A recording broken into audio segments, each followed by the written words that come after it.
College মাত্ৰ নহয়, venture school যিবিলাক আছে আমাৰ এলিমেণ্টাৰী, ছেকেণ্ডাৰী আৰু কলেজলৈকে যিটো আছে, এইটো অলৰেডি আমি যোৱা ফেব্ৰুৱাৰী 11 তাৰিখে BTCৰ এছেম্বলিত এটা বিল পাছ কৰি অসম চৰকাৰলৈ প্ৰেৰণ কৰিছিলোঁ গভৰ্ণৰৰ অনুমোদন পোৱাৰ কাৰণে। যিহেতু অসম চৰকাৰ আমি বিলখন পঠিয়াব লাগে। এতিয়া অসম চৰকাৰৰ ফালৰ পৰা ভালেখিনি তেখেতসকলে আমাৰ বিলখনৰ ওপৰত পৰ্যালোচনা কৰিছে। ক'ত কেনেকুৱা ধৰণৰ আইনগত দিশ আছে এইবিলাক তেওঁলোকে চাইছে, আৰু কিছুমান আমাৰ স্কুলবিলাকৰ ক'ত কেনেকুৱা ধৰণৰ ন্যায্যতা আছে নাই এইবিলাকৰ পৰীক্ষা নিৰীক্ষা কৰাৰ পাছত সেইদিনাখন আমি যোৱা 17 তাৰিখে আমাৰ এটা ৰিভিউ মিটিং কৰা হ'ল 39টা ডিপাৰ্টমেণ্টৰ ওপৰত অসম চৰকাৰ BTC চৰকাৰৰ মাজত হাই লেভেল এটা ৰিভিউ মিটিং চিফ মিনিষ্টাৰ অফিচত কৰা সময়তো এই বিষয়টো লৈ পেলাই আলোচনা কৰা হৈছিল। আৰু মুখ্যমন্ত্ৰী ডাঙৰীয়া দেৱে খুব গুৰুত্ব সহকাৰে তেখেতে লৈছে যে BTC অঞ্চলৰ যিখিনি এটা স্কুল প্ৰভিন্সিয়েলাইজেশ্যনৰ কাৰণে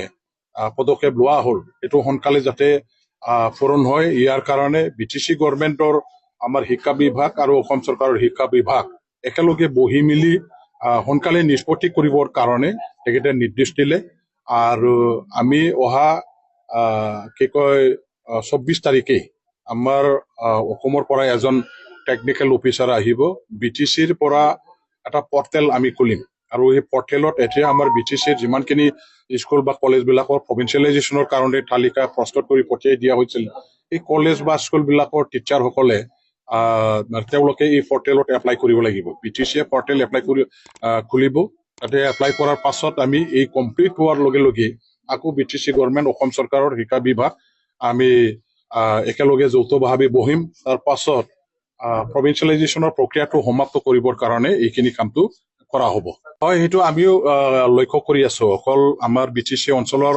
শিক্ষা অনুষ্ঠানবিলাকৰ নহয়, BTC অঞ্চলৰ শিক্ষকসকলক যেনেকুৱা ধৰণৰ এংগেজ কৰিছে আজি চেঞ্চাছৰ কামত, ঠিক তেনেদৰে গোটেই অসমতেই এটা আমাৰ শিক্ষকসকলক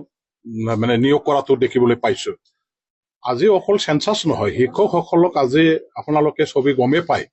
যে তেখেতসকলক যেতিয়াই ৰাষ্ট্ৰৰ কাৰণে বা ৰাজ্যৰ কাৰণে বৃহত্তৰ স্বাৰ্থৰ কাৰণে কাম কৰিবলৈ গভৰ্ণমেণ্টৰ ফালৰ পৰা পদক্ষেপ লোৱা হয়, শিক্ষকসকলক বেছিকৈ তেওঁলোকে সদায় ব্যৱহাৰ কৰি আহিছে। আজি সেইটো আমাৰ এটা ৰাষ্ট্ৰীয় স্বাৰ্থ জড়িত কামৰ কাৰণে চেঞ্চাছৰ যিটো কাম চলিছে, আৰু এই চেঞ্চাছত মেন পাৱাৰ হিচাপে আজি মাষ্টাৰসকলক বেছিকৈ টাৰ্গেট কৰি পেলাই এংগেজ কৰাটো সঁচা কথা। সেইটো আমাৰ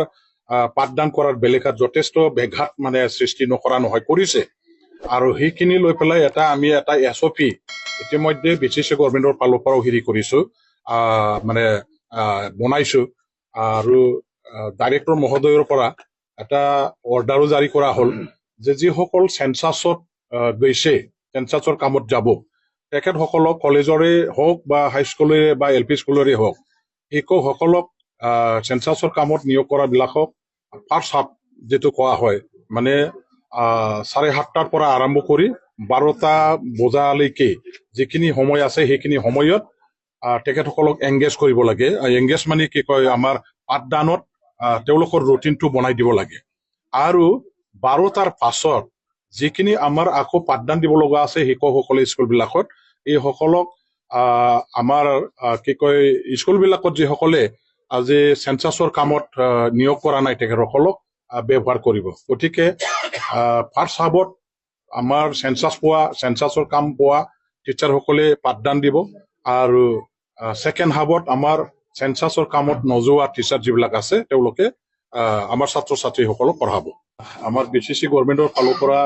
আন্তঃগাঁথনি নিৰ্মাণৰ নামত যিখিনি পুঁজি এটা ইয়াত চেংচন দিয়া হৈছিলে, এই পুঁজিৰ পইচা দি তেখেতসকলে আজি ইয়াত 2টা বিল্ডিং ইতিমধ্যে নিৰ্মাণ কৰি উলিয়াইছে। এটা হ'ল আমাৰ এই শংকৰদেৱ ডিগ্ৰী কলেজৰ এডমিনিষ্ট্ৰেটিভ কি কয় বিল্ডিং আছে এটা, যিটো নেকি আজি অপেন কৰা হ'ল। তাৰপিছত এটা আছে এডিশ্যনেল ক্লাছৰুম হিচাপে তেওঁলোকে বনালে, সেইটোও অপেন কৰা হ'ল। আৰু সেইখিনি কাম কৰিবৰ কাৰণে আগৰ পৰাই আমাৰ কলেজৰ প্ৰিন্সিপাল ডাঙৰীয়াই মোৰ লগত বহুবাৰ যোগাযোগ কৰিছিলে, কিন্তু সময় আৰু সুযোগৰ এইবিলাক মিলাব নোৱাৰাৰ কাৰণে আজিহে মই সেইটো ল'ব পাৰিছো। আৰু ইয়াৰ লগতে আজি এইখন কলেজৰ খুব এটা আমাৰ ভাল প্ৰগ্ৰাম একেলগে তেওঁলোকে ৰাখিছে আমাৰ নতুনকৈ যিসকল ছাত্ৰ ছাত্ৰী ইয়াত এডমিশ্যন লৈছে এইসকলে আমি যিহেতু প্ৰত্যেক বছৰতে কলেজবিলাকে freshmen social day freshers day যিটো কোৱা হয় সেইটো ইয়াত উদযাপন কৰা হয় তেওঁলোকে এইবিলাক আমাৰ ইনফ্ৰাষ্ট্ৰাকচাৰ নিৰ্মাণ কৰি উলিওৱাৰ বিল্ডিং মুকলি কৰাৰ লগতে একেলগে সংগতি ৰাখি পেলাই আজি এই ফ্ৰেছমেন ছ'চিয়েল ডেটো তেওঁলোকে উদযাপন কৰিছে আমি ইয়াতে একেলগে যিসকল ইনভাইটেড গেষ্ট আছে উপস্থিত থাকি পেলাই তেখেতসকলক আমিও সহযোগ আগবঢ়াম আমাৰ ছাত্ৰ ছাত্ৰীসকল